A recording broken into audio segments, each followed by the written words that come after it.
é um órgão autônomo, não é Poder da República. Abraço. Segue, então, Montesquieu sendo o clássico que ainda tem a sua validade. E que bom que a imprensa é o quarto poder, porque, conforme o andamento da NR36, a gente vai precisar muito desse quarto poder, né? Para ajudar e para garantir a manutenção aqui dos direitos. Cumprimento aí as autoridades sindicais também, pessoa do Gerardo, Arthur e Morelli, né?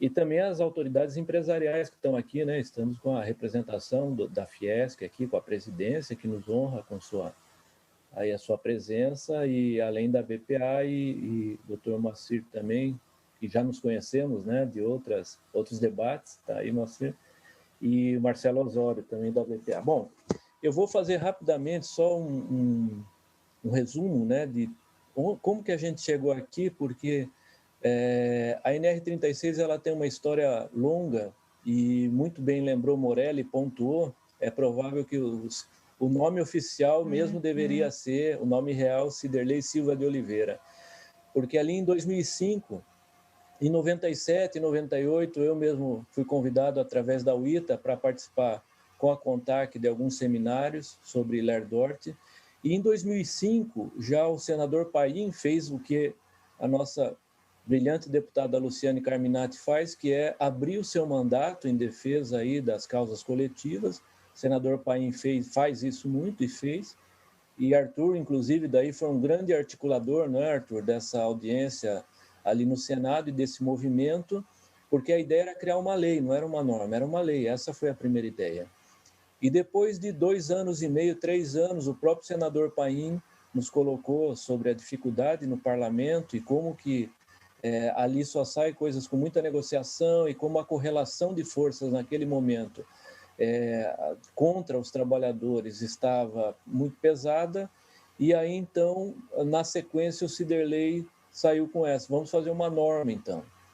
E começou a procurar os membros do Ministério do Trabalho, e vejam, era um governo petista, hein?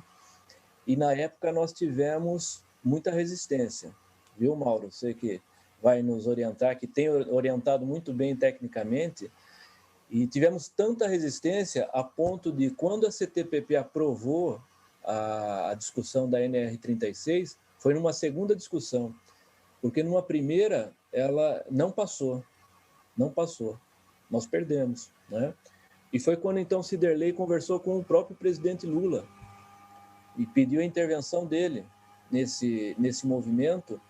E aí depois, quase um ano depois de muita conversa, nós conseguimos aprovar então que se criasse formalmente o grupo do qual eu tive a honra de participar, indicado pelo Ciderley, que criou a NR36. E tinha lá o Moacir também, nos encontrávamos bastante, e outros técnicos e atores sociais. Só para dizer isso, porque em 2013, finalmente, ela foi publicada, e o detalhe é que a NR36, desde então, já vem sendo revisada. O Mauro, ele é coordenador do subgrupo de máquinas, que criou, depois nós seguiu o debate, 2015, 2016, nós tivemos a publicação do anexo 2 e uma segunda revisão, onde se criou de uma maneira muito competente, e diga-se de passagem, com auxílio, e nós temos que fazer justiça, dos 2 técnicos que a JBS mandou e que a BRF mandou, os 2 engenheiros, uma engenheira e um engenheiro, que eram qualificadíssimos. Eu participei das primeiras reuniões da subcomissão de máquina e chegamos numa mudança que foi muito boa. Então, a NR36 ela já vem sendo revisada, já vem sendo aprimorada, né?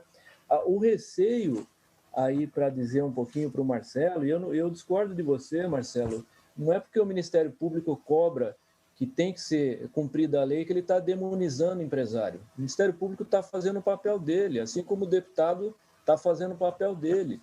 Ninguém está demonizando aqui frigorífico, não. Eu não vejo isso de forma alguma e quero registrar meu protesto sobre essa fala, meu caríssimo Marcelo, de maneira respeitosa e democrática.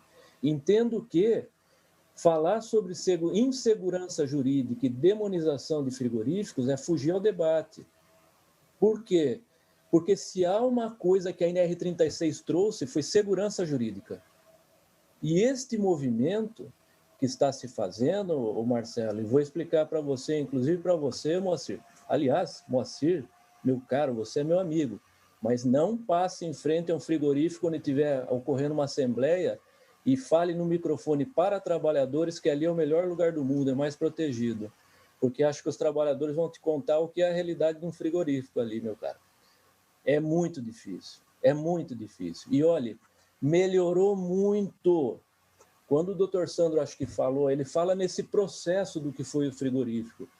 Há 30 anos que eu trabalho com esse setor.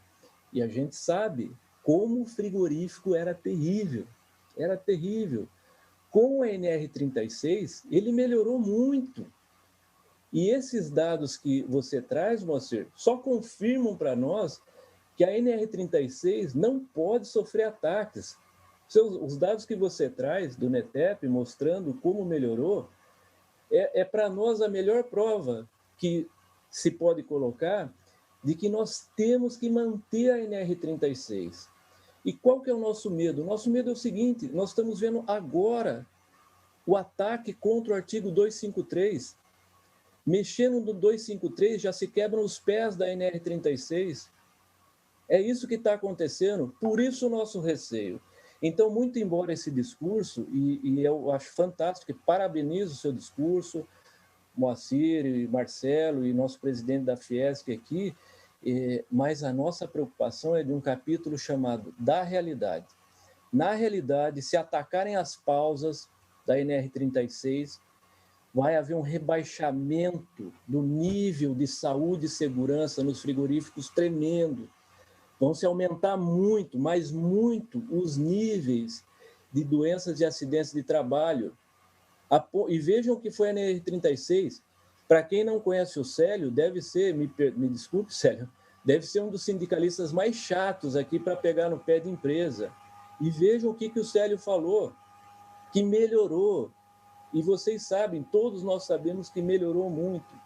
Então, sabotar a NR36, que eu espero que esteja muito longe disso, seria, na realidade, jogar contra os próprios frigoríficos, porque, como vocês viram, nas palavras do Gerardo, se não se importam com a massa trabalhadora brasileira, com o mercado interno brasileiro, né? E aí alguém trouxe um dado aqui também, que o volume das contribuições da Previdência Social, eles não pagavam o tanto de aposentadorias e auxílios por incapacidade que o governo, que a sociedade brasileira pagava, portanto, que se registre, a sociedade brasileira subsidiava frigoríficos, não é?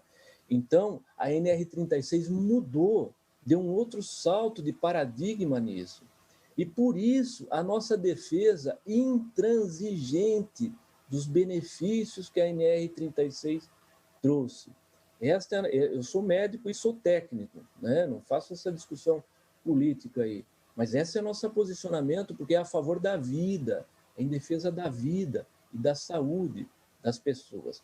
Para finalizar, não tem como, aliás, Moacir, se tu puder passar para nós esses estudos do NETEP, eu estou solicitando para você, que são dados públicos, claro, se você puder nos passar, porque a bancada de trabalhadores vai usar o seu dado para defender a NR36. E aí, para finalizar, vou falar um pouquinho de pandemia, né, para a gente finalizar. Estimado Marcelo Osório, o movimento sindical, olha só que coisa, estamos com vocês sim, viu?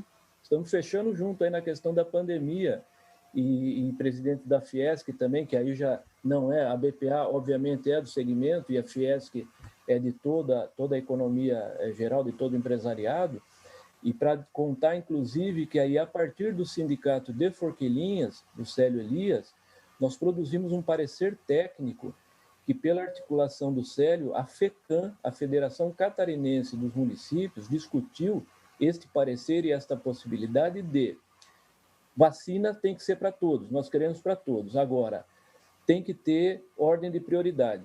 Não dá para fazer o discurso vacina para todos e não vacina enfermeiro, não é?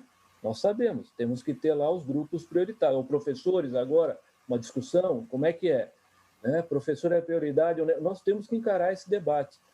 E o setor sindical da alimentação encarou esse debate, produziu um parecer técnico, onde a gente entende que, pelas características peculiares de frigorífico, por estar no trabalho presencial, é ético que os trabalhadores de frigorífico eles se insiram num momento anterior da vacinação. Tá? Então, inclusive, estamos juntos nessa, viu, meu caríssimo? E vamos, porque eu vejo que é um pleito que vocês trazem que é a favor da vida, eu acho que é disso que vocês estão falando, assim como o nobre presidente da Fiesc também. Então, para encerrar, a gente está trazendo esta é uma visão, né? Na sociedade democrática, ninguém é dono da verdade, a verdade, ou o mais próximo da realidade, a gente se constrói com essas iniciativas que a deputada Luciane Carminati teve, a primeira do Brasil, deputada, porque isso foi uma discussão aí que o Ministério Público trouxe, o movimento sindical trouxe também, e já está se organizando. Nós vamos ter na quarta, a segunda do Brasil, que vai ser no Paraná, a terceira no dia 7 de abril no Rio Grande do Sul. Estamos tentando uma nacional daí, e vai seguir com São Paulo, Goiás, Mato Grosso e outros, então. Então, muito obrigado pelo espaço democrático, obrigado pela oportunidade da gente dizer as nossas ideias, colocar nossas ideias, sofrer concordâncias e sofrer discordâncias também, né? Porque a democracia é bem isso. E a partir da sequência do debate é que eu tenho certeza que a gente consegue chegar a uma posição mais madura. Obrigado. Obrigada, doutor Roberto.